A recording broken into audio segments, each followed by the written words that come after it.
Audio on demand from Vision Christian Media. You're listening to Momentum, a show that helps men succeed in life. And as we delve into this week's topic, a reminder that some of the content may be of a sensitive nature. Now, here's your host, Des Kennedy.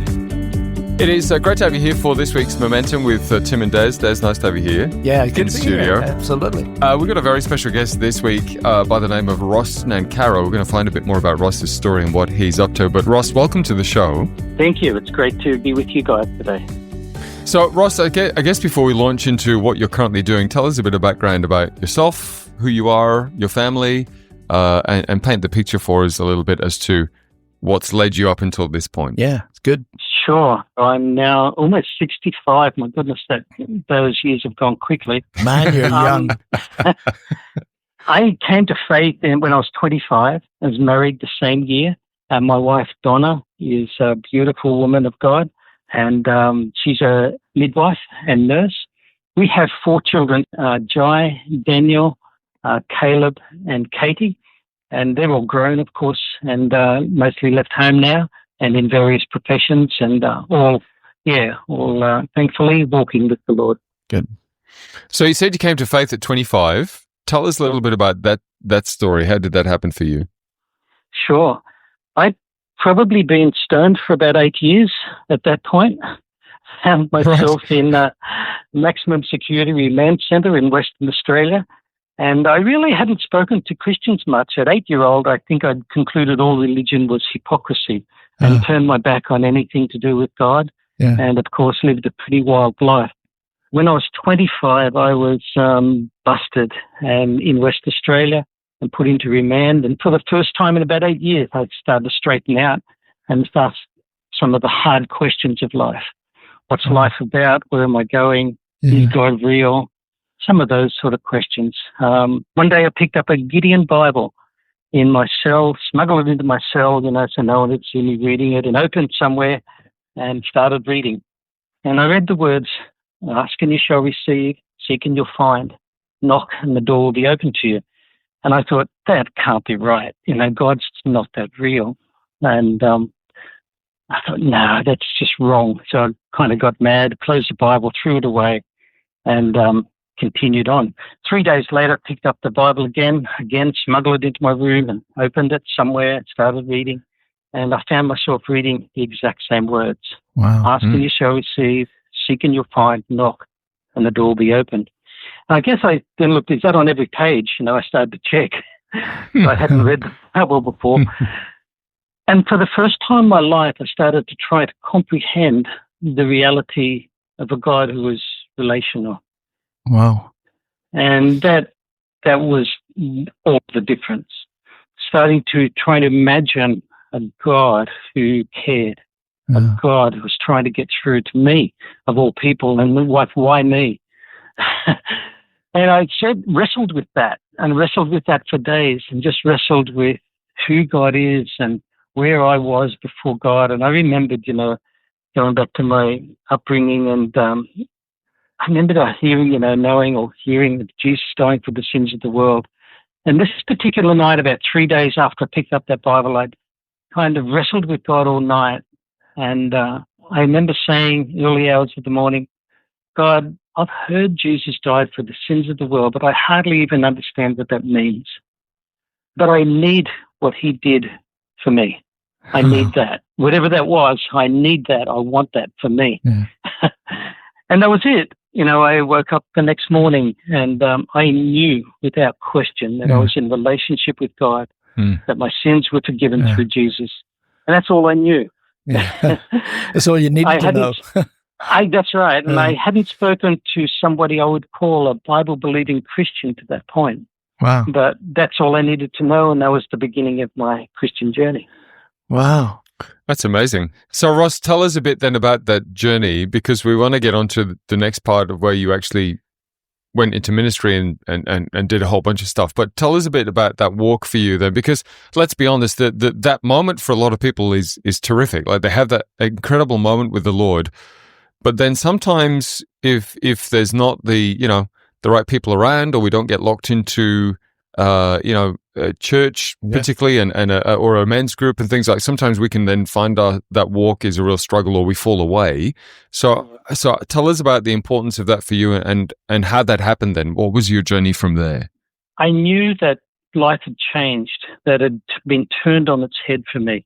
Within a matter of months, my wife actually came to visit me in the remand center, and I said to her, I want to introduce you to a friend of mine. His name's Jesus. And I asked her to marry me straight up. Not a very good place to be asking someone to marry me. No, that's right. But did she say yes? She thought I was nuts, actually. Okay. Yeah. But eventually she did say yes, and we got married within a few months. And probably 6 months later, we moved to Coffs Harbour, and we're in a great church there. Steve Rogers was the pastor, and just a wonderful, grounded man of God. And he discipled us. He just spoke of that and lived life in front of us, in just a great way. And that really encouraged us. Probably 3 years later, I was leading youth group and took the youth group to a Keith Green memorial concert. It was a video of Keith Green's last concert. Wow. And of course, that concert was titled Jesus Commands Us to Go.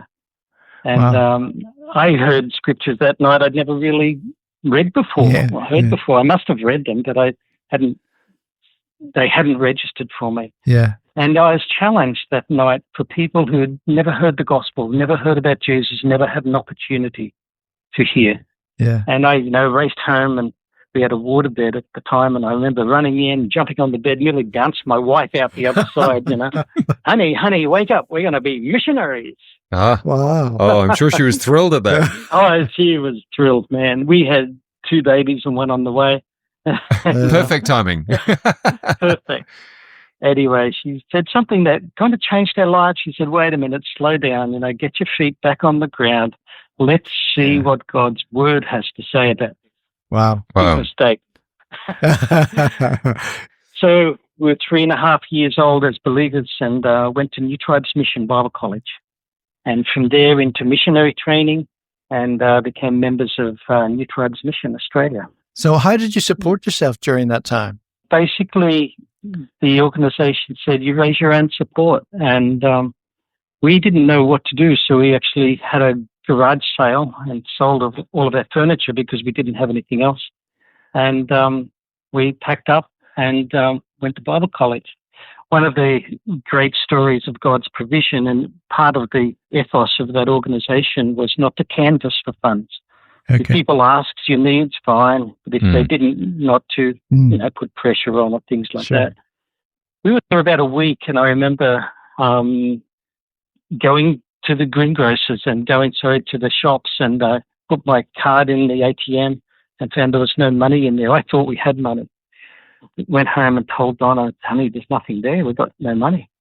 And so I got one of my kids' piggy banks and broke it open. There was $7 and so many cents in 1 and 2 cent pieces in this.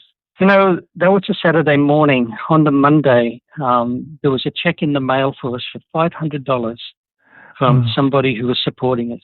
Yeah. And I realized that check had been put together and posted well before I even knew I had a need. Mm. And God has continued to meet our needs just like that for 35 years now. And those testimonies, those milestone moments, watershed moments, put us in great stead for what God led us into later.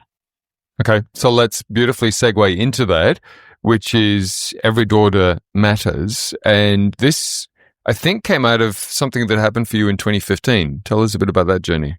So I had worked with New Tribes Mission for 25 years. So when we resigned from there, my wife and I moved to India. And in India, we were training church planters, and in various parts of India, in Tamil Nadu, Karnataka, Andhra Pradesh, Maharashtra, Chhattisgarh, West Bengal, Sikkim, Nagaland, all over.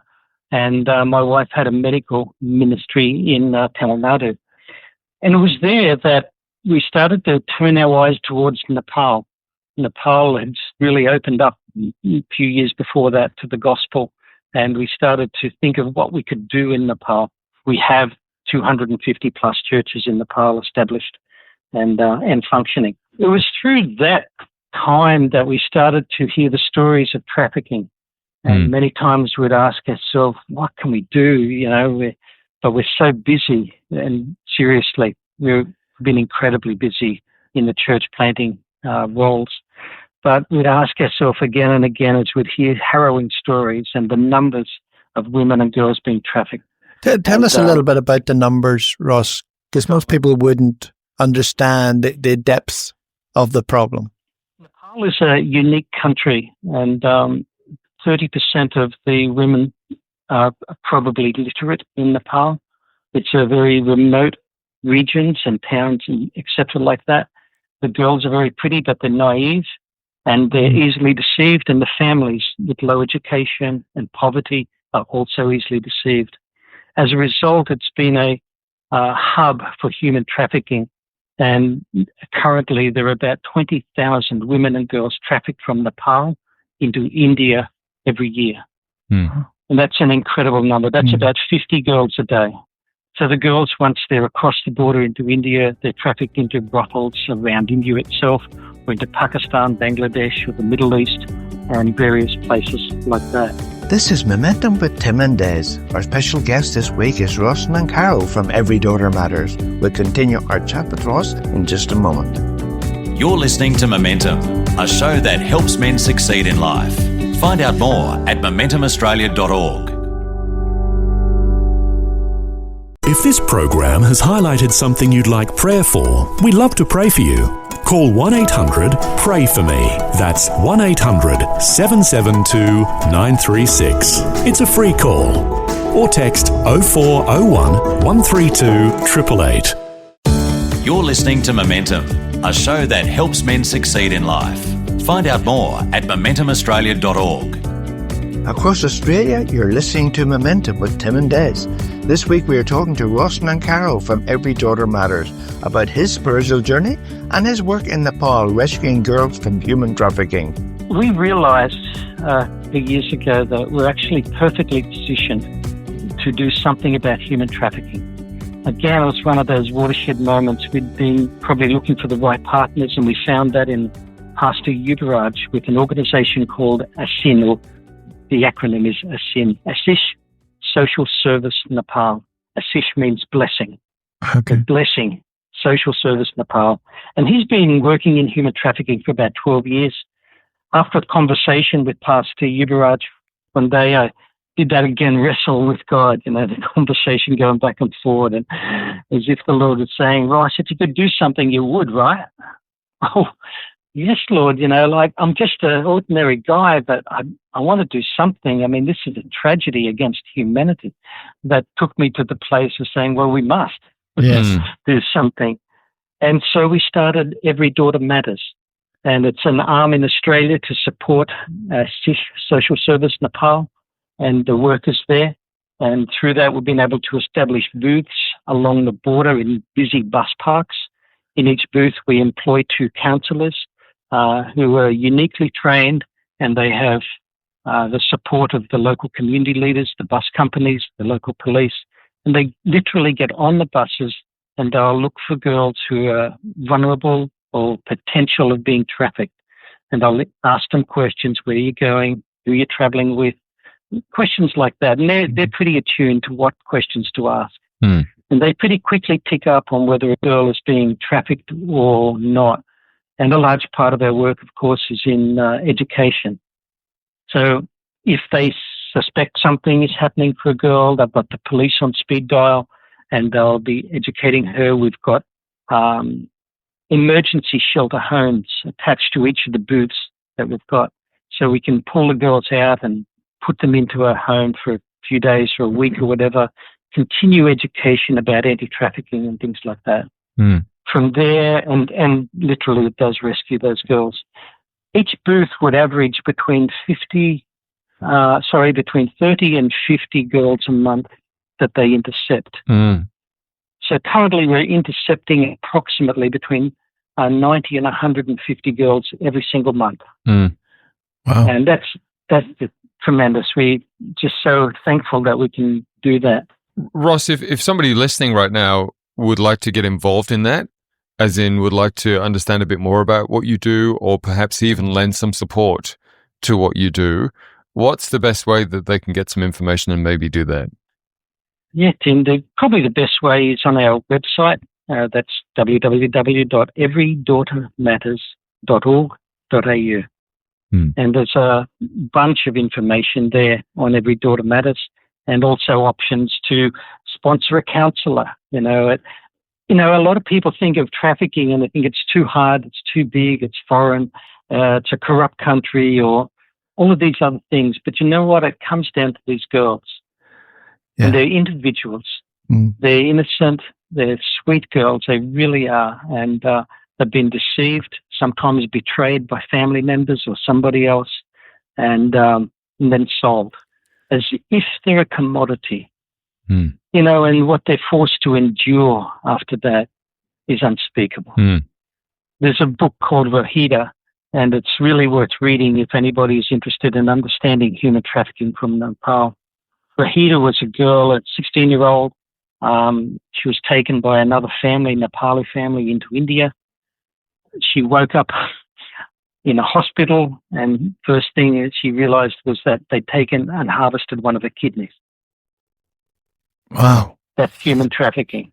Yeah. And then she was sold to a brothel, and she'd had a baby. So, of course, the brothel owners took a baby and hold their child over the head to force these girls to be with dozens of men every day. And it's rape every single day, every single week, every single month, until every year, until these poor girls are literally worn out and cast aside. But the thing is, we can do something about it. Real men, honest men, men of God, we can stand up. We can make a difference. We can say, no more, not on my watch. We can just give our voice, being aware of the problem of human trafficking and saying, I'm prepared just to say no and to be aware of the problem. Guys, if we did no more than that, we would make a massive difference throughout this world. I'm a simple guy. I'm an ordinary bloke, seriously. I like football, I play golf, I go fishing with my mates, and I just love hanging out with guys. I'm a simple guy. But then I think, you know what? Even as an ordinary, everyday Joe, I get a chance to make a difference for humans. And it's a massive difference, and I'm so thankful for that. I suppose part of the challenge is that it's so far, like you said, it's so far away, it's so far removed, it's so we can't actually comprehend that this is happening, and it is hard for us to get our heads around that. So everydaughtermatters.org.au, if you would like to investigate the website again and find out a bit more about that. But let's bring it back to right now. You talk about men's breakfast and things like that, and let's talk about that sort of thing for a moment, because obviously when you attend men's breakfast, so you might get up and speak and share the stories and things like that. What do you think is working with men to equip them, empower them, excite them to raise a standard, to be a man that goes, you know what, yeah, I'm actually going to be one of these safe men. I'm going to prove that to my family first, and then maybe do something radical and go overseas. You know what I mean? Like, what are your thoughts on that? Sure. I love the journey of discipleship, and it's for ordinary guys. It's for fishermen. It's for guys who love doing that. And that journey starts with us in saying, I'm going to be a follower of Jesus. I'm going to be in relationship. I'm going to learn to be a good guy. I'm going to learn to be a good husband. I'm going to learn to be a good father. I don't know that comes naturally to too many men. But I love encouraging men. I think men need to hear the stories of other ordinary guys doing well. And they need the encouragement. They need to know it's okay. You will blow it. Don't question that. You will blow it. What you do when you blow it is going to count. Yeah. Every man hits the wall. When we hit the wall, where do we turn? Our special guest today has been Ross Nancarrow, everydaughtermatters.org.au, that website we mentioned before. If you'd like to check out some details of that and maybe consider supporting that incredible ministry, which is having incredible impact. Ross, we honor you, and I just love your story and how you've got to where you are, and your life is a testimony to grace and love of God, and it's just amazing. Thanks, guys. I do appreciate your encouragement. I really do. It's wonderful to be able to share the goodness of God. He is good. You can trust Him. Yeah. And I love that thought. You've been listening to Momentum, a show that helps men succeed in life.